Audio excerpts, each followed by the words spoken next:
Breaking news చూస్తున్నాం. ఏపీలో రాజకీయాలు శరవేగంగా మారుతున్నాయి. ఇప్పటి వరకు వైసీపీలో ఉంటూ గత ఎన్నికల్లో పార్టీకి సేవలు అందించిన నేతలు ఒక్కొక్కరుగా సైకిల్ ఎక్కేస్తున్నారు.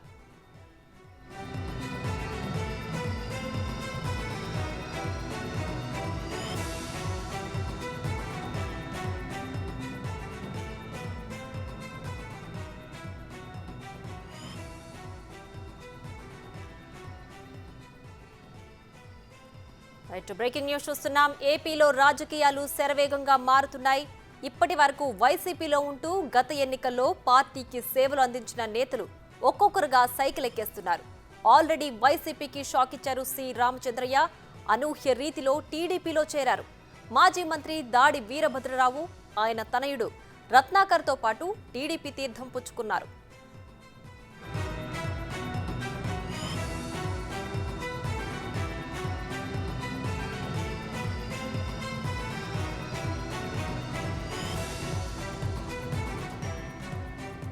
ఏపీలో రాజకీయాలు శరవేగంగా మారుతున్నాయి. ఇప్పటి వరకు వైసీపీలో ఉంటూ గత ఎన్నికల్లో పార్టీకి సేవలు అందించిన నేతలు ఒక్కొక్కరుగా సైకిల్ ఎక్కేస్తున్నారు. వైసీపీకి ఎమ్మెల్సీ సి రామచంద్రయ్య షాక్ ఇచ్చారు. అనూహ్య రీతిలో టీడీపీలో చేరారు. మాజీ మంత్రి దాడి వీరభద్రరావు, ఆయన తనయుడు రత్నాకర్తో పాటు టీడీపీ తీర్థం పుచ్చుకున్నారు.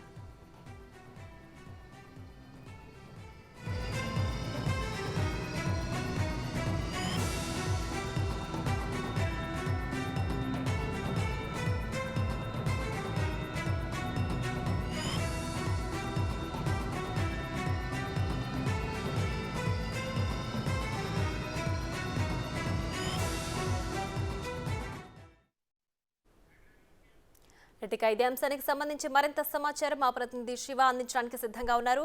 అయితే శివ, చెప్పండి, ఏపీలో రాజకీయాలు శరవేగంగా మారుతున్నాయి. ఇప్పటికే వైసీపీలో పనిచేస్తున్నటువంటి నేతలంతా కూడా ఒక్కొక్కరు టీడీపీలో తీర్థం పుచ్చుకుంటున్నారు. సో దీనికి సంబంధించి పూర్తి డీటెయిల్స్ ఏంటి? మొత్తం మీద చూసుకుంటే కనుక తెలుగుదేశం పార్టీలో క్యూ కడుతున్న పరిస్థితి కనిపిస్తూ ఉంది. ప్రధానంగా చూసుకుంటే వైఎస్ఆర్సీపీకి సంబంధించి సీట్ల జాబితా నేపథ్యంలో కూడా వైఎస్ఆర్సీపీ వారి అనుచరులకి సీట్లు ఇప్పించుకునే క్రమంలో కానీ మిగిలిన కొన్ని అంశాలకు సంబంధించి కూడా వైఎస్ఆర్సీపీలో టికెట్లు రాని వారు ఉన్నారు. అయితే వారందరూ కూడా తాజాగా టీడీపీ, జనసేన, కాంగ్రెస్ వైపు చూస్తున్న పరిస్థితి. తాజాగా తెలుగుదేశం పార్టీ అధినేత నారా చంద్రబాబు సమక్షంలో కొద్దిసేపు క్రితమే తెలుగుదేశం పార్టీలో భారీ ఎత్తున వైఎస్ఆర్సీపీకి సంబంధించిన మాజీ ఎమ్మెల్యేలు, మాజీ మంత్రులు, ఎమ్మెల్సీలు కూడా టీడీపీలో చేరిన పరిస్థితి కనిపిస్తా ఉంది. ప్రధానంగా చూస్తుంటే కడప జిల్లాకు సంబంధించి కూడా ఎంపీ, రాజ్యసభ సభ్యుడు ఎంపీ విజయసాయిరెడ్డి స్వయాన భావం మరిచి ద్వారకానాథ్ రెడ్డి ఆయన చంద్రబాబు సమక్షంలో టీడీపీలో చేరారు. అలాగే ఉత్తరాంధ్రకు సంబంధించిన మాజీ మంత్రి, వైఎస్ఆర్సీపీ కీలకమైన నేత, అనకాపల్లి నియోజకవర్గానికి సంబంధించిన దాడి వీరభద్రరావు, ఆయన కుమారుడు కూడా పార్టీలో పరిణామాలు చోటు చేసుకుంటున్న పరిస్థితి కనిపిస్తూ ఉంది. ప్రధానంగా చూసుకుంటే ఆంధ్రప్రదేశ్కు సంబంధించి కూడా ముఖ్యంగా వైఎస్ఆర్సీపీ 2 జాబితాలు విడుదల చేసింది. ఈ జాబితా విడుదల నేపథ్యంలో కూడా పలువురు టికెట్లు రాని వారు, అలాగే వారి అనుమయులకి, వారి అనుచరులకి, వారి శిష్యులకి టికెట్ల కోసం పోరాటారు. వారికి పోరాటం చేసిన ఫలితం దక్కపోవడంతో పార్టీ వీడాలని చెప్పి భావించుకున్నారు. దీనిలో భాగంగానే ఇప్పటి వరకు చూసుకుంటే కొంతమంది టీడీపీలో చేరటం, మరి కొంతమంది జనసేనలో చేరిన పరిస్థితి కనిపిస్తోంది. తాజాగా ఈరోజు తెలుగుదేశం పార్టీ అధినేత చంద్రబాబు సమక్షంలో వైఎస్ఆర్సీపీకి సంబంధించిన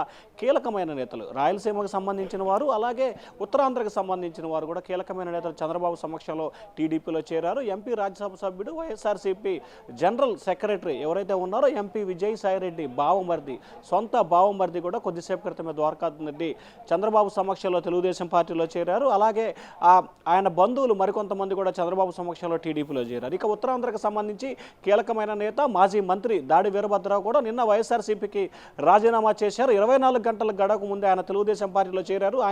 ఆయన కుమారుడు రత్నాకర్ కూడా టీడీపీలో చేరారు. వారితో పాటుగా సడన్గా ఎటువంటి చడి చప్పుడు లేకుండా, ఎవరికి ఎటువంటి సమాచారం లేకుండా సి రామచంద్రయ్య మాజీ మంత్రి, ఎమ్మెల్సీగా ఉన్నారు. ప్రస్తుతం ఆయన వైఎస్ఆర్సీపీ ఎమ్మెల్సీ గానికి ఇచ్చి గౌరవించింది. అయితే గతంలో ప్రజారాజ్యం టీడీపీ, ఆ తర్వాత ప్రజారాజ్యం, ఆ తర్వాత వైఎస్ఆర్సీపీలో చేరారు సి రామచంద్రయ్య. తాజాగా టీడీపీలో ఓవరాల్గా చూస్తే ఎమ్మెల్సీలు, మాజీ మంత్రులు, అలాగే కీలకమైన నేతలు పలువురు కూడా టీడీపీలోకి క్యూ కడుతున్న పరిస్థితి కనిపిస్తూ ఉంది. ఆంధ్రప్రదేశ్ రాజకీయాలు మాత్రం శరవేగంగా మారిపోతున్న పరిస్థితి కనిపిస్తూ ఉంది. ఒకవైపు వైఎస్ఆర్సీపీకి సంబంధించి ఆందోళనలు, అసంతృప్తులు, ఆగ్రహాలు, విభేదాలు, గొడవలు, ధర్నాలు జరుగుతున్న నేపథ్యంలో తెలుగుదేశం పార్టీకి సంబంధించి మాత్రం పూర్తి స్థాయిలో ఎవరైతే వైఎస్ఆర్సీపీకి సంబంధించిన నేతలు తెలుగుదేశం పార్టీలో చేరేందుకు శాసనసభ్యులు శాసనతో పాటు మరొక శాసనసభ్యులు మరొక శాసనసభ్యులు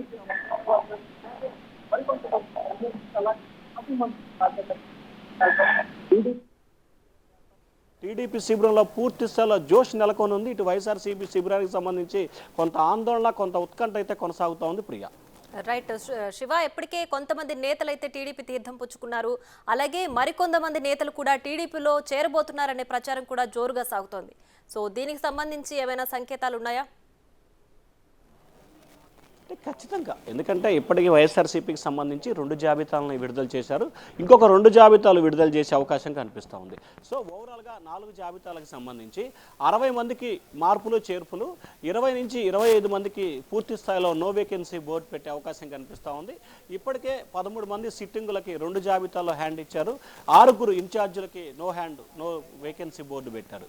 ఇక వీరికి సంబంధించి కొంతమంది నేతలు, ముఖ్యంగా రాయలసీమ, ఉత్తరాంధ్ర, ఉభయ గోదావరి జిల్లాలకు సంబంధించిన పలువురు నేతలు ఇప్పటికే టీడీపీ, జనసేనకు సంబంధించి నేతలు టచ్లో ఉన్నట్లు కూడా సమాచారం అందుతుంది. ముఖ్యంగా ఉత్తరాంధ్రకు సంబంధించిన నేతలైతే టీడీపీతో, ఉభయ గోదావరి జిల్లాలకు సంబంధించిన నేతలు జనసేనతో, రాయలసీమకు సంబంధించిన నేతలు టీడీపీతో టచ్లో ఉన్నట్టు తెలుస్తూ ఉంది. చాలామంది కూడా టీడీపీలో చేరేందుకు ఆశావాహులు ఆసక్తి కడతా ఉన్నారు. మరొక వైపు చూసుకుంటే తెలుగుదేశం పార్టీ కూడా ప్రస్తుత తరుణంలో ఎవరైతే పార్టీలోకి వస్తున్నారో వారి పట్ల చాలా ఆచితూచి అడుగులేస్తున్న పరిస్థితి కనిపిస్తోంది. వారు వచ్చే నియోజకవర్గానికి సంబంధించి అక్కడ అవకాశాలు ఉన్నాయా లేదా అనేదాన్ని బేరేజ్ వేసుకోవడంతో పాటు ఎలా పడితే అలా చేర్చుకోకుండా పూర్తి స్థాయిలో ఒక పటిష్టంగా వ్యవహరించాలని చెప్పి టీడీపీ భావిస్తూ ఉంది. మరొక వైపు చూసుకుంటే ఎన్నికల టైంలో ఏదైతే చేరికలు కనుక చేస్తే ఇటు క్యాడర్లో, ఇటు నాయకుల్లో, ఇటు ప్రజల్లో ఒక రకమైన జోష్ నెలకొని ఉంటుంది. ఆ జోష్ రానున్న ఎన్నికల్లో తెలుగుదేశం పార్టీ విజయానికి దోహదపడుతుందని చెప్పి టీడీపీ భావిస్తూ ఉంది. దానిలో భాగంగానే చేరికలకు సంబంధించి తెలుగుదేశం పార్టీ చాలా రాజకీయంగా శరవేగంగా పావులు కదుపుతా ఉంది. ప్రియా, రైట్ శివ, అలాగే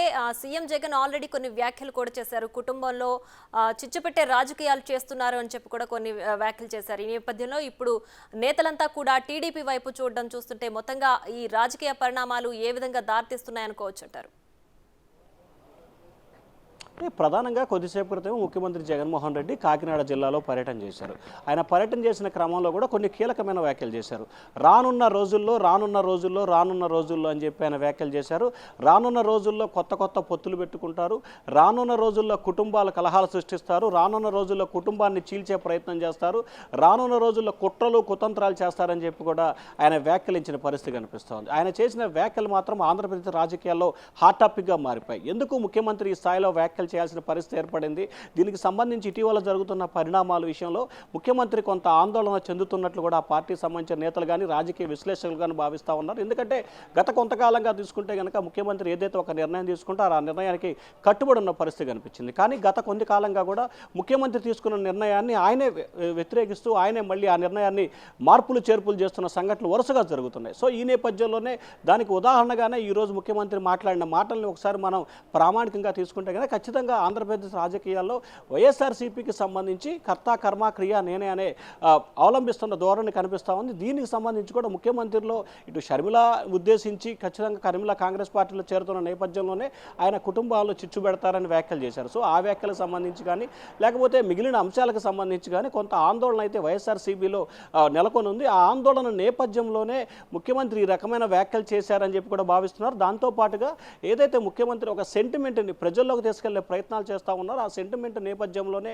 ప్రతిపక్షాలు అందరూ కలిసి తనపై ఒంటరిని చేసి ఈ రకమైన కుట్రలు కుతంత్రాలకి పాల్పడుతున్నారని చెప్పే ప్రయత్నం కూడా చేస్తున్నట్లు కూడా మనం భావించాలి. ప్రియా, రైట్ శివ, ఇప్పటికే షర్మిల కూడా కాంగ్రెస్ తో చేతులు కలిపేశారు. అలాగే జగన్ కి వ్యతిరేకంగా కాంగ్రెస్ లో చేరడం, మళ్ళీ షర్మిల కొడుకు పెళ్లికి సంబంధించి ఆమె ఇన్విటేషన్ ఇవ్వడానికి కూడా జగన్ ని కలవడం కూడా, ఆ తర్వాత ఏమైనా పరిణామాలు చేంజ్ అయ్యే అవకాశం ఉందంటారా?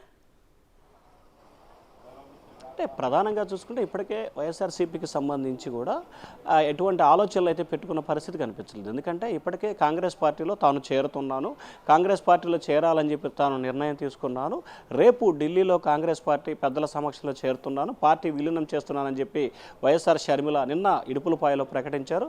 ఆమె కొద్దిసేపు క్రితమే ఇడుపులపాయ నుంచి కడప చేరుకొని కడప నుంచి ప్రత్యేక విమానం ద్వారా కూడా కొద్దిసేపట్లో గన్నవరం విమానాశ్రయానికి చేరుకుంటారు. ఆమె ఎక్కడి నుంచి నేరుగా ముఖ్యమంత్రి జగన్మోహన్ రెడ్డి కార్యాలయానికి వచ్చి ఆయన కార్యాలయం కార్యాలయంలో ఆయన కుమారుడి ఈ నెల 18వ తేదీ జరగబోతున్న నిశ్చితార్థం, అలాగే వచ్చే నెల 17 జరగబోతున్న పెళ్లికి ఆహ్వానిస్తూ కూడా ముఖ్యమంత్రిని కలిసే అవకాశం కనిపిస్తోంది. ఆ సమయంలో రాజకీయాలకు మాత్రం ఎటువంటి తావు ఉండే అవకాశాలు కనిపించట్లేదు. కేవలం షర్మిల 5 నుంచి 10 నిమిషాల లోపు మాత్రమే నివాసంలో ఉండే అవకాశాలు కనిపిస్తున్నాయి. ఆ తర్వాత వెంటనే ఆమె విజయవాడలో ఒక ప్రైవేట్ హోటల్ని బుక్ చేసుకున్నట్టు తెలుస్తోంది. ప్రైవేట్ హోటల్లో దాదాపుగా 2 గంటల పాటు రెస్ట్ తీసుకుంటారు. 8:55 ఆమెకి గన్నవరం నుంచి ఫ్లైట్ ఉంది ఢిల్లీకి. దాదాపుగా 7 గంటల సమయంలో విజయవాడ నుంచి ప్రైవేట్ హోటల్ నుంచి బై రోడ్డు ద్వారా గన్నవరం విమానాశ్రయాన్ని చేరుకుంటారు. సో ఈ నేపథ్యంలోనే ఆమె కాంగ్రెస్ పార్టీ చేరిక విషయంలో ఎటువంటి మార్పులు చేర్పులు అయితే లేవు. ఖచ్చితంగా రేపు ఆమె కాంగ్రెస్ పార్టీలోనే చేరుతా ఉందని చెప్పి కూడా కొద్దిసేపు క్రితమే ఆమె భర్త బ్రదర్ అనిల్ కూడా మీడియాతో మాట్లాడిన సందర్భాల్లో చెప్పినట్లు కూడా చూడాలి. Right Shiva, thanks for the updates.